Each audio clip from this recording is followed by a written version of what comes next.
Metroid on NES and Metroid II were games that I've dabbled in here and there, but never really fully committed to until recent years. They were outdated, clunky, samey, and overall lacked what I look for in a game. Super Metroid, however, is different. As I had alluded to previously, I downloaded Metroid NES on the Wii Virtual Console back in 2009. There was another game I downloaded alongside it, that being the game in question, Super Metroid. It's no secret that I played one more than the other. On top of being visually more interesting, its gameplay hooked me much easier than the original's more dated design. That being said, Super took me a long time to beat, much like most of the games in this series. Not because it was bad or anything, quite the contrary. In fact, let me go ahead and state this. Super Metroid is a great game that has garnered a following, solidifying it as a cult classic amongst gamers of all generations. The issue I took with finishing the game is, sadly, the same as our last two endeavors. I got lost. It took me years to see this one to the end, but when I finally did, it was beyond satisfying. Now all these years later, it's time to take a fresh look at this game. Having not touched it for many years, let's see if it's as great as I remember.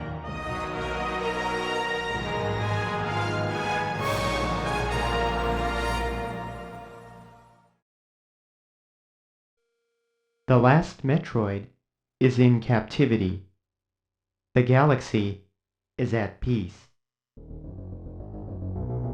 Super Metroid starts off with an opening cutscene, a first of the series, greeted by an actual voice, a feature not seen in many games of the era. In this cutscene, we are caught up to speed on what has transpired in these last two entries. We see Samus taking down Mother Brain, as well as discovering the Metroid hatchling. This is a great way of catching new players up on what they missed, but made even better for those of us who have played the games firsthand. It's a little detail, but seeing these iconic 8-bit scenes recreated with 16-bit graphics was such a wonderful treat to my eyes for the first time I experienced it. Samus, having annihilated the entirety of the Metroid species, save for a single larva, deposits the life form with a research group who intends to study the Metroid to utilize it for peaceful purposes.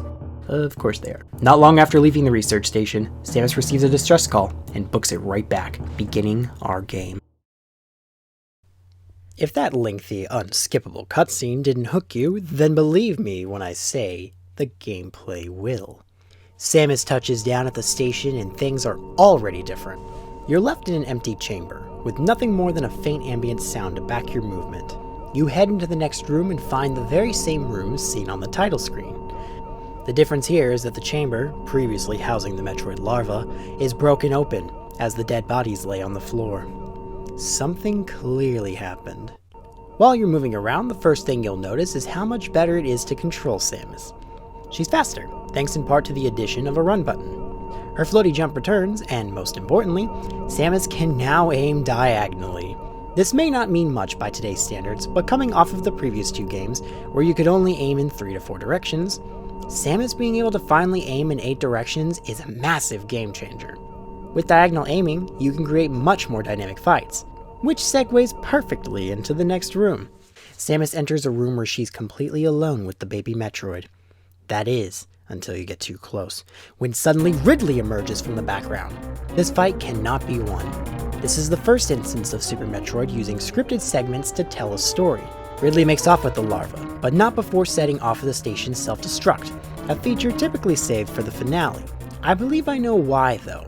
In the same shaft that you use to descend to the station, you'll make your way up as the entire room begins to tilt. The team wanted to use the boosted power of the Super Nintendo to make a game that not only played better, but looked better.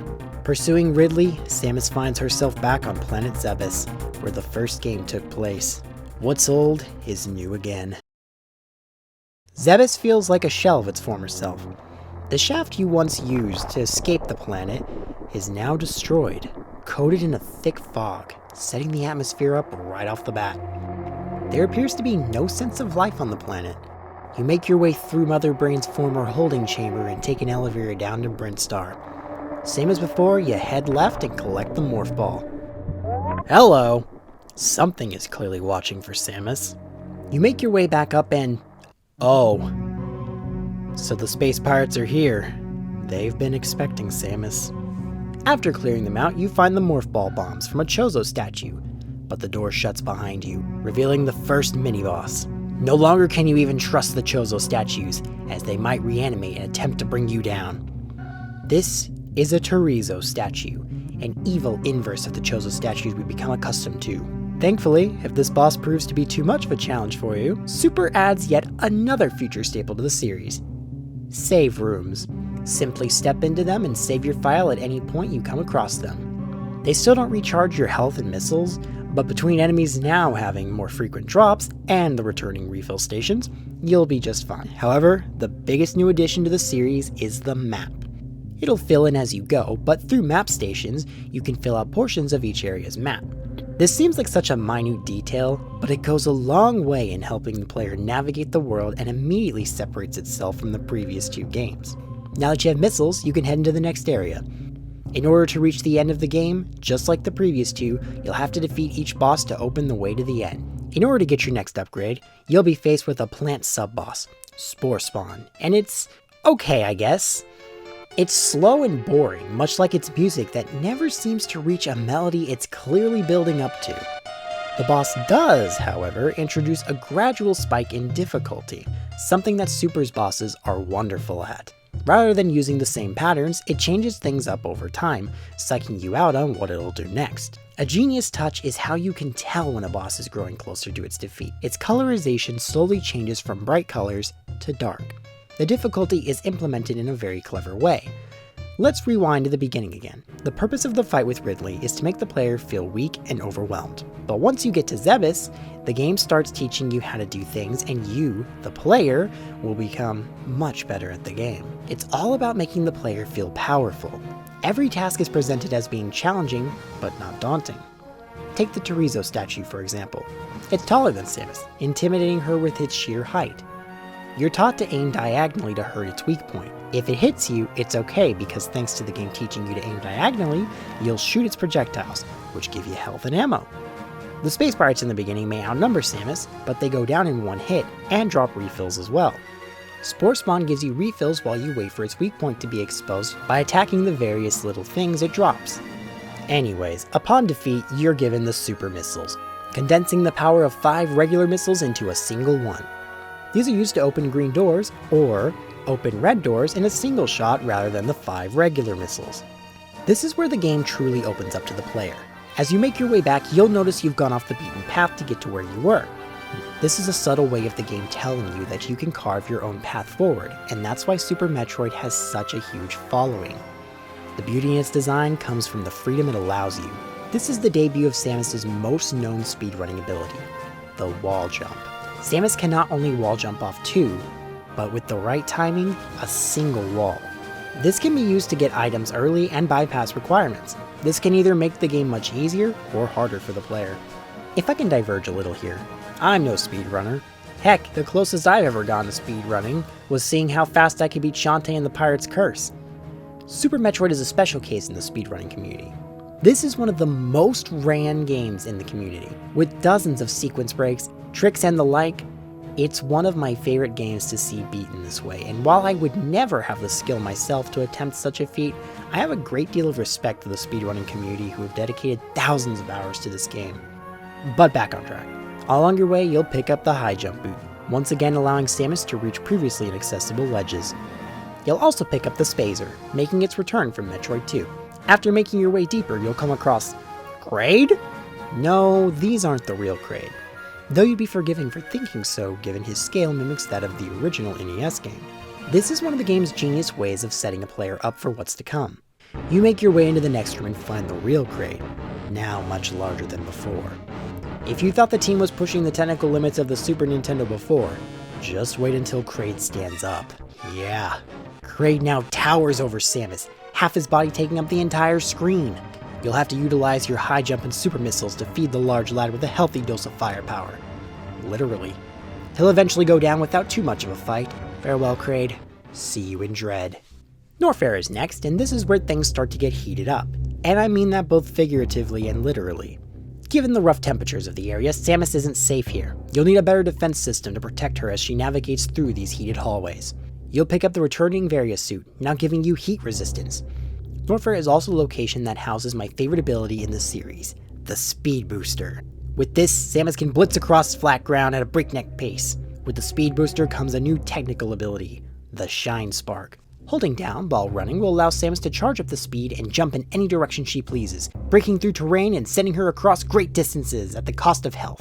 This ability, alongside the wall jump, are what set the speed runs of this game apart from the casual runs, but I won't linger on the subject for too long. Anyways, you'll use the speed booster to get the ice beam, then backtrack to Brinstar to get the newly introduced power bombs, a bomb so powerful it acts as a screen newt that can also open yellow doors. You'll backtrack to Norfair and use the power bombs in the ice beam room to open a route to the next boss, Crocomire. He's pretty easy, as all you have to do is shoot a couple of charge shots into his mouth until he backs up off this ledge and falls into the pool of lava where you'll have to watch his skin melt off. But he's not going down so easily. You'll notice bubbles emerging from the lava, and then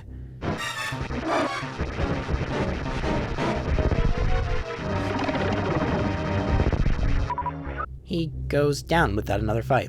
Cute. You might have noticed along your travels these blocks sprinkled along the ceiling.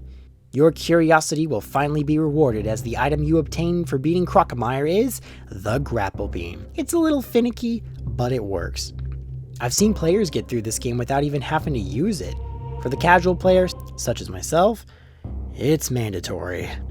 It just feels clunky to use. It somehow feels stiff and loose at the same time. It's really hard to explain. I guess while we're at it, I should also bring up the final HUD ability, the X-ray scope. It's used for finding hidden passages, which is great for completionists who just can't seem to find that last collectible. It's definitely helpful for new players looking for their way through the level design, and thanks to it, I've never gotten lost. If you're exploring Brinstar, you're likely to find these cute little creatures. These little guys can help new players learn how to use Samus's wall jump and shine spark abilities. It teaches the player naturally through gameplay how to overcome any obstacle in their path. It's thanks to this organic design that Super Metroid is one of the better starting points for newcomers. It never interrupts gameplay to teach you how to perform these tricky maneuvers. It trusts the player to take their time and learn the moveset. There is, however, one area of the game where I often gave up on it because of reasons I could never really understand until now. Welcome to the wrecked ship. This desolate ship crashed on Zebes a long time ago. It's abandoned and dark, seemingly haunted by ghosts. The reason I always fell off of this game around this area was always the same. It wastes your time. There are rooms where you have to wait for slow-moving platforms, rooms where you have to defeat every enemy to open a door, and the endless amount of water which slows you down. We'll get back to that. However, there is a bigger reason I always gave up here, and it was its boss, Phantoon. Phantoon is the first boss to pose a real challenge. His attacks always seemed unavoidable and relentless. Nowadays, he's not so bad and went down rather quickly. Thankfully, after defeating him and having a Torizo Statue personally deliver you to it, you get your final suit upgrade, the Gravity Suit. It's interesting to me how this statue only reacted to Samus using the Morph Ball.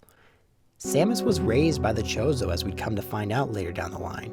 They were responsible for her power suit and her abilities. It makes perfect sense that the statue would react only to her using Torizo artifacts. Anyways, the gravity suit's use is displayed right away, as you're dropped in water and realize that Samus is no longer weighed down by the pressure of the depths.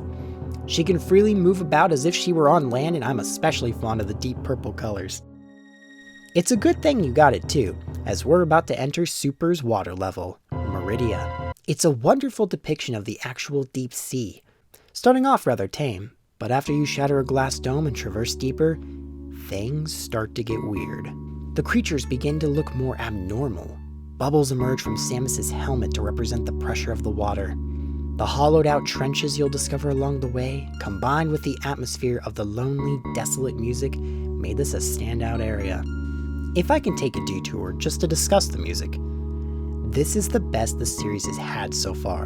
Kenji Yamamoto delivered in spades with a soundtrack that captures the right amount of atmosphere and energy when needed. Some standouts for me are the aforementioned Meridia, with its intimidating yet lonely chords.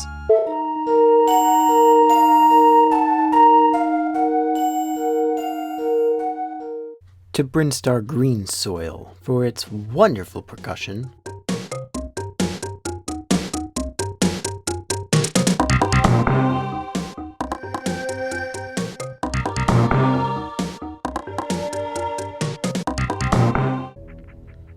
by far my favorite, Lower Brinstar's calming echoes.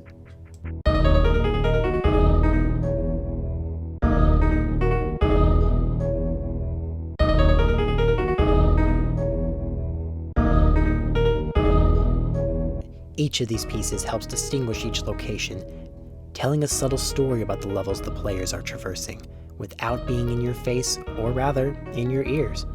But back to Meridia. I came across this long vertical pipe and... Did you see that? That looked like a Metroid. The deeper you get, you'll discover space pirates? It becomes immediately clear that we're inside a space pirate research station, and these creatures that bear the series' namesake resemblance are failed clones of the baby Metroid, known as Mocktroids. Okay, that's cute. They're not very strong and barely pose a threat, only requiring a few beam shots rather than ice and missile. There's a lame sub-boss called Baktoon, which is like most underwater snake bosses from other games. Fortunately, the main boss, Dragon, is much more interesting. He has a really cool exploit for those who think outside the box. Using the Grapple Beam while being grabbed by him on these broken pieces of glasses emitting electricity will cause a chain reaction and it'll electrocute him to death instantly. After defeating him, you get the returning space jump. And later you can use it to get the Wave Beam, a piercing beam that allows you to tear through your enemies and go through walls. You'll also pick up the final beam, the Plasma Beam. It cuts through the toughest of enemies with ease, making it the most powerful beam. I suppose now is as good a time as ever to bring up that beam's now stacked for the first time in the series, allowing for all the benefits without sacrifice. You can even turn off beams in the pause menu to make different combinations. This is a neat feature that sadly never returned, though the stacking did, and I guess that's fine enough. You'll also pick up the Spring Ball at some point, but it's fairly late in the game, so it's not that useful. Using the Space Jump and Gravity Suit for its added lava defense, you'll finally enter Ridley's lair. It's time to take that dragon down. Lower Norfair is an intense challenge to overcome. Platforming is intense, enemies are tough, and apparently no kung fu. Another Torizo Statue shows up, but it's an actual challenge. He can grab your missiles and throw them back at you! This is the penultimate area, and it really shows. You'll get the screw attack next, and trust me, you'll need it. Using it to tear your way through every obstacle in your path with the level design that just keeps getting harder and harder until Ridley finally shows his face. Up until this point, I'd write Super Metroid off as a game that's easy. A little too easy for most of the run. Lower Norfair, and especially Ridley, are where that changes. I'd yet to see a game over screen. Heck, I had to do it on purpose just to show footage of it happening, but Ridley was the first boss to focus on skill and maneuverability. You'll be jumping all over the place, dodging and attacking as Ridley relentlessly swarms you. After a tough encounter, he grabs you before succumbing to his demise, dying. My blood was pumping the entire time. You go into the next room and find that... Oh no. It looks like the baby Metroid's escaped its capsule. It looks like you're off to the final area of Torian. You break the boss statue and take the elevator down. Mother Brain was the mastermind, or rather, the brains behind the Space Pirates' plan in the original Metroid. She was the one who ordered Ridley to kidnap the baby Metroid and clone it for her own army. And it shows, as you're met with actual successful clones. They go down the same way as before, if not easier, thanks to the power of the super missiles. This Samus is far more capable than the one we played as on NES. She has more firepower, more movement options, more durability. These Metroids fear her. The only other enemies you'll encounter are these jumping creatures that can only go down after being shot by 5 super missiles. You then discover some creatures that look as if they've gotten the life sucked out of them, leaving behind empty, dusty shells that fade away to your touch. You encounter another one of these creatures that refuses to go down. Surely this couldn't be the cause of— Ah! Oh! That certainly is a Super Metroid! It sucks the life out of the creature and turns its attention to Samus. It latches onto her, and no matter what you do, you can't break free as it sucks your energy away. Then, as you're about to perish, that familiar sound kicks in, and the Metroid stops. Wait, this Metroid is the baby Metroid! Feeling regret, it flees. Before we finish the game, I like to air out my few complaints about the game. I only have 2 to share. First, I wish there was a way I could tell what my completion percentage was without having to beat the game. Nothing would hurt my soul more than combing the entire map, seeing the ending, and being greeted by 99%. Second, the save room before you encounter the baby Metroid. If you save, you'll not be able to backtrack. One of the doors locks for good. While I can excuse the completion percentage, I can't forgive that. To 100% it, you'd have to start the entire game all over. Short a game as it may be, that is a fatal flaw in the design. We're finally face to face with Mother Brain in a recreation of her fight from the first. Though she goes down much easier than before, this is a case of suspending the player's disbelief, however. As Mother Brain grows a body that towers over our hero, she lets out a sinister roar, taking each hit like it's nothing until...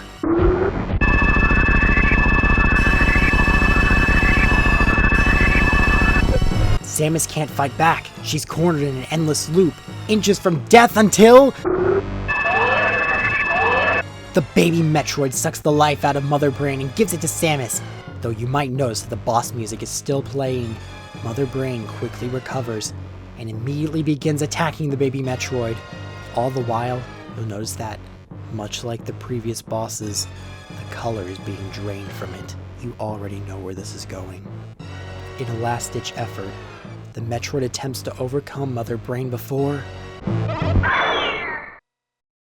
If you recall, the research station at the beginning was on the brink of a discovery to use the Metroids for the good of society. That good shows itself in what happens next. As the baby Metroid meets its end, it passes on Mother Brain's energy to Samus, giving her a powerful beam that pierces through Mother Brain effortlessly. She goes down without any means of fighting back. It's not a challenge like Ridley, it's a spectacle. This is the sole moment of the game that I will always remember. When you mention Super Metroid to me, this is what my mind goes straight to. All these years later, it never left my mind. It becomes even more impactful to those who got to experience the previous adventure. You got to feel the attachment of the hatchling after you spared it. Mother Brain may be gone, but she's not going down without a fight. She activates a self-destruct and you have 3 minutes to get off the planet before it explodes. Along the way, you can save those creatures who taught you how to wall jump and shine spark, giving you an alternate ending, where you get to see them escape on their own ship.